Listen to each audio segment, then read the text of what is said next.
Let's make the Hippocratic Oath mean something again. For anyone wondering who Hippocrates was, he's often called the father of medicine. He was an ancient Greek physician. He lived over 2,000 years ago. He believed healing wasn't just about treating the illness, but should start with food, lifestyle, and care for the whole person. And honestly, I think we've drifted pretty far from that. But maybe it's time to find our way back. The Hippocratic Oath wasn't just a medical promise. It was a sacred vow to do no harm, and to treat people with wisdom, compassion, and integrity. The modern saying, "Let food be thy medicine, and medicine be thy food," is inspired by the teachings of Hippocrates, who saw food as a foundation for healing. This saying that's been echoing in my heart for a long time. And I believe, truly believe, that now might be the time we can finally talk about it. Long before prescriptions were written and pharmacies lined every street corner, food was the healer, along with herbs and spices. Isn't it funny how using herbs, spices, and food for healing is called alternative medicine? These traditions have been around for thousands of years. If you think about it, maybe modern medicine is the real alternative, and we've just forgotten the original way. Now let's talk about the oath that doctors take. It was a promise to care, to protect, to heal, and above all, to do no harm. Most doctors take an oath when they graduate. It's rooted in something ancient. Nearly every doctor enters this field with the best intentions, to heal and to help. But in today's world of corporate medicine and shareholder profits, those good intentions can sometimes get caught in the system. It was never meant to be about profit. It was about people. Today, though, it can feel like something's shifted. Too often, our system treats symptoms rather than root causes.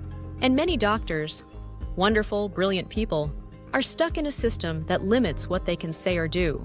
Not because they don't care, but because the system doesn't always let them honor the oath they once took.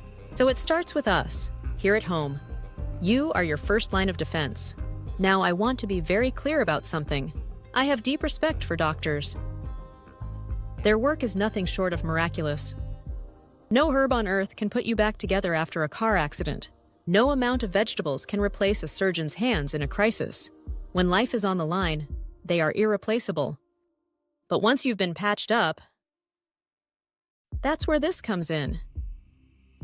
Food. Herbs and spices. Rest. Earth-based nourishment.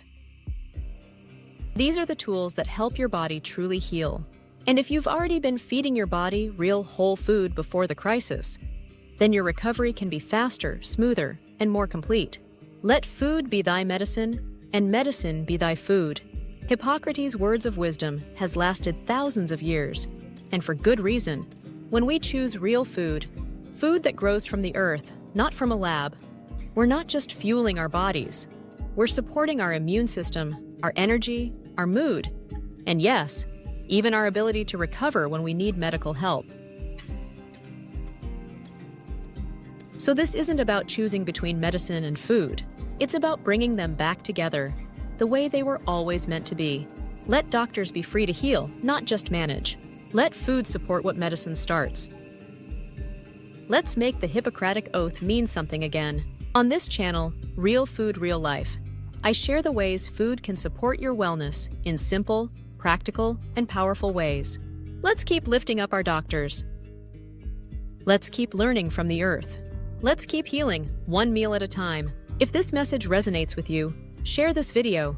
It's time we talk about it again, without being censored. Real Food, Real Life. Subscribe for more healing food, honest talk, and hopeful living. Here's to health. Here's to healing. And here's to honoring the oath that still has the power to change lives. Click these links to see my channel for many healing foods to come. Bye for now. See you in the next video.